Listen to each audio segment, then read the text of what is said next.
ज्ञान Sagar the ocean of knowledge YouTube channel में आपका स्वागत है। राजा भर्तृहरि और वेश्या की कहानी। दोस्तों, आज हम भारत के प्रसिद्ध राजा भर्तृहरि के प्रेम और एक वेश्या के त्याग की कहानी सुनाने जा रहे हैं।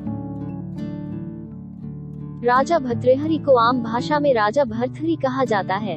ये प्रसिद्ध राजा विक्रमादित्य के बड़े भाई थे। इनकी राजधानी उज्जैनी थी, जिसे आजकल उज्जैन के नाम से जाना जाता है। एक दिन राजा भर्तृहरि के दरबार में एक ब्राह्मण आया। उसने राजा को एक अनोखा फल देते हुए कहा, राजा, यह अमर फल है।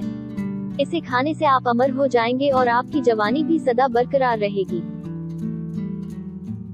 राजा ने उस ब्राह्मण का उचित सत्कार किया और बहुत सी दान दक्षिणा देकर उसे विदा किया। दरबार बर्खास्त होने के बाद राजा उस फल को लेकर अपने रनिवास में आए और अपनी रानी पिंगला को वह फल देकर कहा, इसे खा लो, तब तुम्हारा रूप और यौवन स्थायी हो जाएगा और हम चिरकाल तक उसका आनंद ले सकेंगे।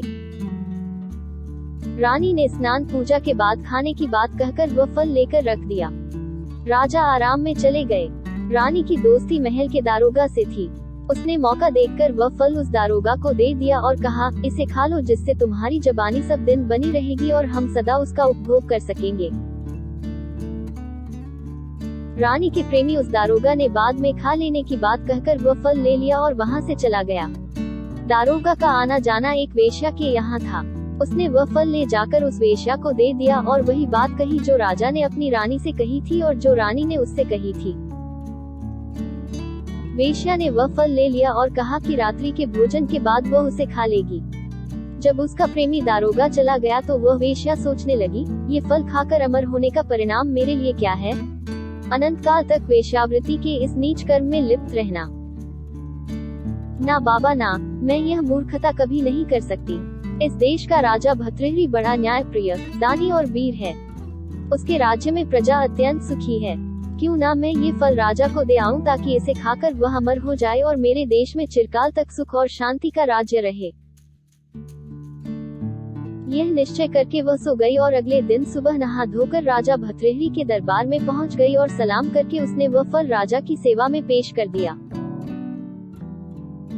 दोस्तों, उस फल को देखते ही राजा पर क्या बीती होगी, इसका अनुमान हम और आप सहज ही लगा सकते हैं।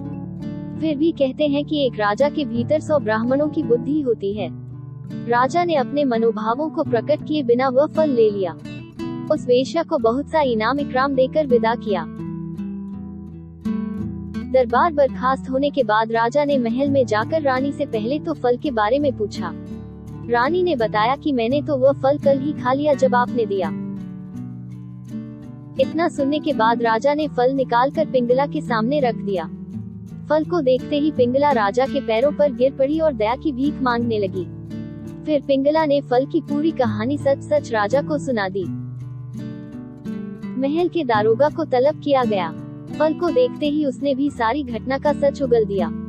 राजा ने कहा, तुम में से एक रानी है, एक मेरे राज्य का इतना बड़ा अधिकारी, लेकिन तुम्हारी सोच इतनी गिरी हुई है।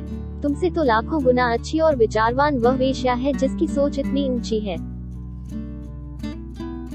दोस्तों, इस घटना के बाद राजा भर्तृहरि के हृदय में घोर वैराग्य उत्पन्न हुआ और अपने छोटे भाई विक्रमादित्य को अपना राजपाट सौंपकर वे तपस्या हेतु वन को चले गए। इसी राजा भर्तृहरि या भर्तृहरि की महानता के गीत आज भी उत्तर, पश्चिम और मध्य भारत में गेरुआ वस्त्रधारी योगी गांव-गांव में घूम घूम कर सारंगी बजा बजा कर गाते हैं, जिनको सुनते सुनते स्त्री और पुरुष सभी श्रोताओं की आंखें भीग जाती है। उन गीतों में एक वाक्य बार बार दोहराया जाता है, वह है, कली में प्रसिद्ध राजा भर्तृहरि। अपना समय देने के लिए बहुत बहुत धन्यवाद। यदि ये जानकारी आपको अच्छी लगी हो तो हमारे चैनल को लाइक, सब्सक्राइब और शेयर करना ना भूलें। शुक्रिया।